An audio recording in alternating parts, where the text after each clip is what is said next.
Salam Indonesia, salam Nusantara dari Sabang sampai Merauke, dari Miangas sampai Pulau Rote. Mantalah iman kita, mantalah kasih kita, mantalah pengharapan kita tentunya dalam Yesus Kristus yang menjadi Tuhan dan Juru Selamat kita dan Juru Selamat dunia. Jangan katakan bahwa Yesus bukan Tuhan, jangan katakan pula bahwa Yesus bukan Juru Selamat. Dia adalah Tuhan, Dia adalah Juru Selamat. Kalau engkau percaya, kau akan diselamatkan. Kau tidak percaya, kau akan dihukum. Walaupun di luar sana ada banyak orang mengatakan dia bukan Tuhan, dia bukan Juru Selamat, dia adalah manusia utusan biasa. Tetapi buktinya dia katanya dia mati dan lain sebagainya, tapi tidak pernah dia bangkit. Dia sudah naik ke surga, duduk di sebelah kanan Allah Bapa. Haleluya. Ya, jadi karena apa? Yesus sudah berkata, akulah jalan dan kebenaran dan hidup, tiada seorang sampai kepada Allah kalau tidak melalui aku. Dan keselamatan tidak ada dalam siapapun juga selain di dalam Dia. Siapa Dia? Kristus. Siapa Dia? Yesus. Karena di bawah kolong langit ini tidak ada nama lain yang diberikan kepada manusia yang olehnya kita diselamatkan. Karena begitu besar kasih Allah akan dunia ini sehingga Ia mengaruniakan anaknya yang tunggal, supaya setiap orang percaya kepadanya tidak binasa, melainkan beroleh hidup yang kekal. Puji nama Tuhan. Dan saya mengucapkan selamat pagi kita semuanya. Semoga kekuatan Tuhan, kekuatan firman, kekuatan roh, kekuatan doa, kekuatan iman menyertai setiap kita dalam menjalani hari-hari kehidupan kita ini. Sebelum kita melakukan tugas-tugas kita di pagi sampai dari pagi mungkin sampai malam, kiranya Tuhan terus memberikan kekuatan bagi kita untuk terus berjalan dalam kehendak Bapa di surga. Nah, firman Allah katakan, saya sebelumnya kita berdoa, biarlah Engkau yang memimpin kami sepenuhnya dan Engkau memenuhi kami dalam nama Yesus. Haleluya. Amin. Efesus 5 ayat 18, dan janganlah kamu mabuk oleh anggur, karena anggur menimbulkan hawa nafsu, tapi hendaklah kamu penuh dengan Roh Kudus. Jadi firman Allah melarang kita untuk mabuk anggur, untuk mabuk minuman keras karena menimbulkan hawa nafsu. Dan kita sudah lihat dampak ya, orang yang mabuk dan mengganggu orang, membuat keributan, membunuh, bahkan memperkosa anaknya sendiri dan membunuhnya kemudian. Itu sesuatu yang sangat luar biasa. Setan bekerja di baliknya. Dan itu sebabnya Tuhan mengatakan kepada kita, penuhlah dengan Roh Kudus. Dan ketika kita penuh dengan Roh Kudus, Tuhan akan membimbing kita, Tuhan akan menolong kita. Dan tema kita adalah 4 tugas penting daripada Roh Kudus. Yang pertama, Roh Kudus memenuhi orang percaya. Jadi kalau kita seperti cangkir ya, yang mungkin dari separuh terus dipenuhi oleh Dia, lama kemudian dia penuh akan meluber, menimbulkan sifat-sifat ilahi di dalam kehidupan kita, buah-buah Roh Kudus di dalam kehidupan kita. Kita dikuasai oleh Roh Kudus dan kita bertumbuh dewasa, dan kita mulai melakukan apa yang menyenangkan hati Tuhan, bukan lagi perbuatan-perbuatan daging. Yang kedua, Roh Kudus memimpin atau membimbing orang percaya. Nanti Anda bisa baca Galatia 5 ayat 16 tambah 25. Jadi orang-orang dipimpin oleh Roh itu harus berjalan dalam Roh ya. Jadi di jalan-jalan kebenaran lah, di jalan-jalan Allah lah dia akan berbuat, bukan di jalan-jalan daging. Kalau kita baca di dalam Galatia 6 ayat 18 bagaimana perbuatan-perbuatan daging, ayat 19 sampai 21 perbuatan-perbuatan daging, dan kemudian Galatia 6 ayat 21 22 bagaimana orang-orang berjalan di dalam Roh. Nah, ketika kita dipimpin oleh Roh, maka kita tidak mengikuti keinginan daging, tapi keinginan Roh. Dan itu sebabnya kita harus berjalan sesuai dengan pimpinan Roh. Yang ketiga kata firman Allah adalah kita tugas daripada Roh Kudus itu. Roh Kudus memberi kuasa, Efesus 6 ayat 12. Dan kita tahu ketika seorang yang lumpuh dari sejak lahir dan kemudian dia disembuhkan lumpuh ya, dan dia kerjanya minta-minta di bait Allah, dan kemudian Yohanes, Petrus selalu datang ke situ dan dia mengharapkan sesuatu. Dan itu mereka berkata, kami tidak punya apa-apa, tapi apa yang kami punya, demi nama Yesus bangkit dan berjalanlah. Dan kemudian dia bangkit dan berjalan, memuliakan Allah. Dia loncat-loncat meninggikan Agung, karena dia merasakan kuasa Allah. Jadi kuasa Allah itu sangat luar biasa bagi kehidupan orang-orang percaya. Jadi Roh Kudus itu memberikan kuasa bagi kita untuk menghancurkan segala kekuatan musuh. Karena kalau kita baca dalam Efesus 6 ayat 12 sana, perjuangan kita bukan melawan darah dan daging, tapi melawan pemerintah-pemerintah, penguasa-penguasa, penghulu dunia yang gelap dan roh jahat di udara. Kuasa itu diberikan bagimu untuk engkau tidak diperbudak oleh dosa, untuk engkau tidak diperbudak oleh setan, tapi engkau menjadi hamba bagi Tuhan Yesus Kristus, melakukan apa yang baik dan benar di hadapan Tuhan. Karena apa? Kuasanya mengalir dalam kehidupan kita sebagai orang percaya. Tapi kadangkala saya heran juga di hadapan, kadangkala saya melihat orang-orang percaya tidak memiliki kuasa itu. Ada apa? Apakah yang salah dalam kehidupan kita sebagai orang percaya? Tetapi yang jelas, ketika engkau penuh dengan Roh Kudus, engkau akan dibimbingnya, engkau akan dipimpinnya, atau engkau akan dipenuhinya, dan Roh Kudus akan mengalir dalam kehidupan. Yang terakhir, Roh Kudus mengajar orang percaya. Jadi ketika engkau dipenuhi oleh Roh Kudus atau penuh dengan Roh Kudus, engkau diajar, hikmat Allah akan menyertaimu, dan bukan berarti kita tidak perlu belajar atau mendengarkan yang lain. Tetapi ada hal yang tidak bisa dimateraikan terkecuali oleh materai pengajaran Yesus Kristus. Satu contoh, ada banyak orang menyimpangkan pengajaran-pengajaran firman Allah, tetapi kalau kita diajar oleh Roh Kudus dan kita dimantapkan oleh Roh Kudus, apapun kata orang, kita akan tetap berpegang pada kebenaran. Yesus satu-satunya jalan, Yesus satu-satunya keselamatan, Yesus satu-satunya yang menolong kita. Allah yang kita sembah itu adalah Allah satu-satunya yang benar, tidak ada yang lain. Itu sesuai dengan Yohanes 17 ayat 3. Jadi hanya Allah di dalam Allah Israel itu satu-satunya Allah yang benar, tidak ada yang lain.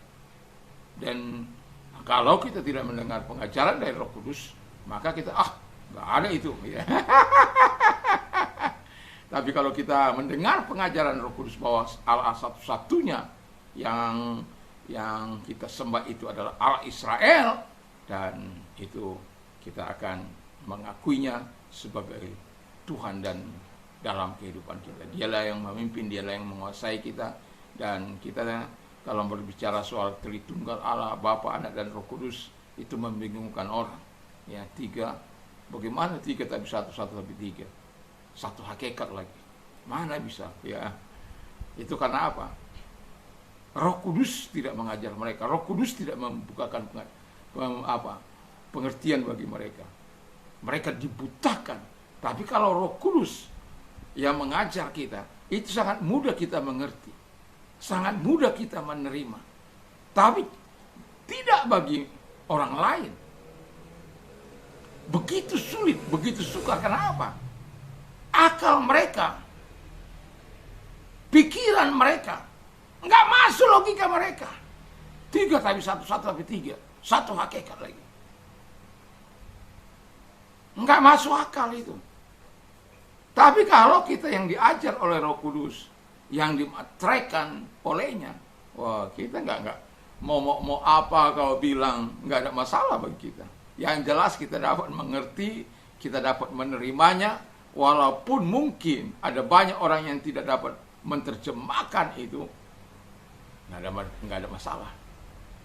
Ada seorang berkata tentang, dia ditanya tentang kenapa setelah dia menerima Yesus sebagai Tuhan dan Juru Selamat, dia ditanya tentang imannya, apalagi menerangkan Tritunggal Allah, ya, trias yang pertama itu disebut dalam bahasa Yunani, ya, baru Trinity disebut dalam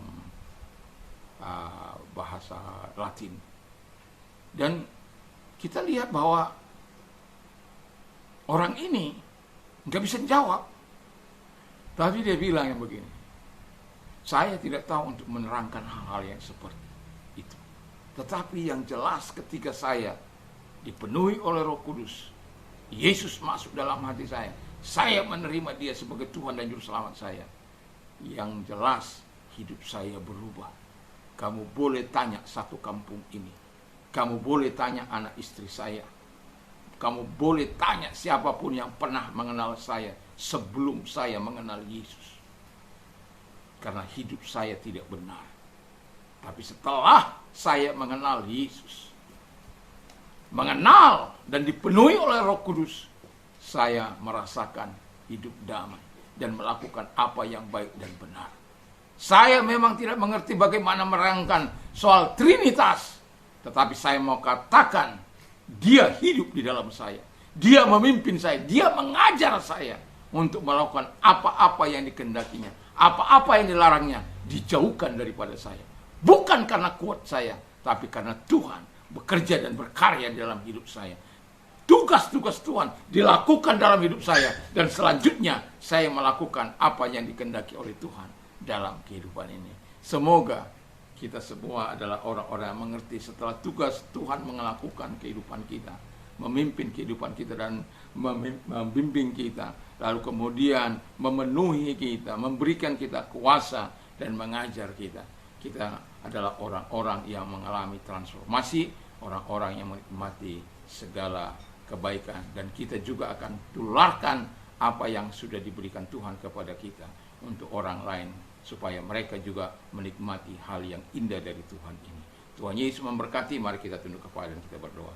Terima kasih Bapa di surga, kiranya Tuhan menolong kami, terus Engkau penuhi umat-Mu, gereja-Mu dengan diri-Mu, dengan kuasa-Mu, dan pimpin kami semua, ajar kami semuanya Tuhan dalam kehidupan ini. Terima kasih, dan hingga kami tidak akan lupa akan pengajaran-Mu, dan biarkan kuasa-Mu mengalir kuat dalam perkataan kami dan perbuatan kami, sehingga ketika kami mengusir setan-setan keluar. Terima kasih Bapa di surga, di dalam nama Yesus kami bersyukur dan berdoa. Kalau engkau sakit, saya mau berdoa bagimu, dan percayalah engkau adalah Tuhan mau menyembuhkan engkau. Seseorang yang divonis mati, tetapi sampai hari ini dia masih hidup, oleh karena jamahan Tuhan, oleh karena kebaikan Tuhan. Dan saya mau katakan, apapun kata dokter, dengarkan kata firman Allah, bahwa engkau bisa disembuhkan, asal engkau mau datang kepada dia, hidup dalam kebenaran, dan hidup dalam pertobatan. Engkau akan melihat jamahan Tuhan. Mari kita berdoa. Kalau engkau orangnya yang mengharapkan uluran tangan Tuhan untuk menyembuhkan engkau, angkat tanganmu, satu, dan satu lagi mengarah kepada yang sakit. Tuhan Yesus, engkau melihat tangan-tangan mereka yang diangkat kepadamu, dan tangan yang satu engkau mereka tumpangkan kepada yang sakit. Dalam nama Yesus engkau sembuhkan mereka, ulurkan tanganmu, menyembuhkan mereka. Dalam nama Yesus segala sakit penyakit lenyap dalam nama Yesus. Terima kasih Bapa di surga buat kesembuhan, buat pertolonganmu bagi hidup mereka. Apapun sakit mereka, karena engkau yang menyembuhkan mereka. Terima kasih, kami bersyukur dalam nama Yesus. Bagi engkau yang mengalami pergumulan berat dalam hidupmu, masalah berat, jangan engkau pernah keluar daripada firman Allah. Saya tahu apa itu hal-hal penderitaan, kesusahan, kekurangan, kelaparan, dan lain sebagainya. Tapi saya mau katakan kepadamu, jangan pernah keluar dari kebenaran firman Allah. Jangan pernah melakukan hal-hal yang tidak menyenangkan hati Allah, kalau hidupmu tidak mau lebih parah lagi. Dan kalau engkau orang yang sudah mengharapkan pertolongan Tuhan, mari kita berdoa. Angkat kedua belah tanganmu, kita berdoa. Terima kasih Tuhan, Engkau Allah yang hidup, yang besar, yang dahsyat, yang perkasa itu. Allah satu-satunya yang benar yang kami kenal. Dalam nama Tuhan Yesus Kristus kami percaya, dalam nama Yesus Engkau mau menolong mereka, Engkau mau memberkati mereka, Engkau mau menyatakan segala kasih-Mu kepada mereka dalam nama Tuhan Yesus Kristus. Terima kasih Bapa di surga. Terpujilah Engkau, kami tetap yakin dan kami tetap percaya Engkau mau menolong mereka dari segala persoalan mereka, dari segala kesulitan mereka, dari segala penderitaan mereka. Di dalam nama Yesus kami bersyukur dan kami berdoa. Kiranya Tuhan memberkati kita semuanya. Dalam nama Yesus, haleluya. Amin. Dan kiranya Tuhan memberkati kita di pagi ini sampai sore atau malam. Dan kiranya Tuhan tetap memberikan damai sejahtera yang daripada Allah yang melampaui segala akal akan melihat hati dan pikir kita. Mantap, mantap, mantap.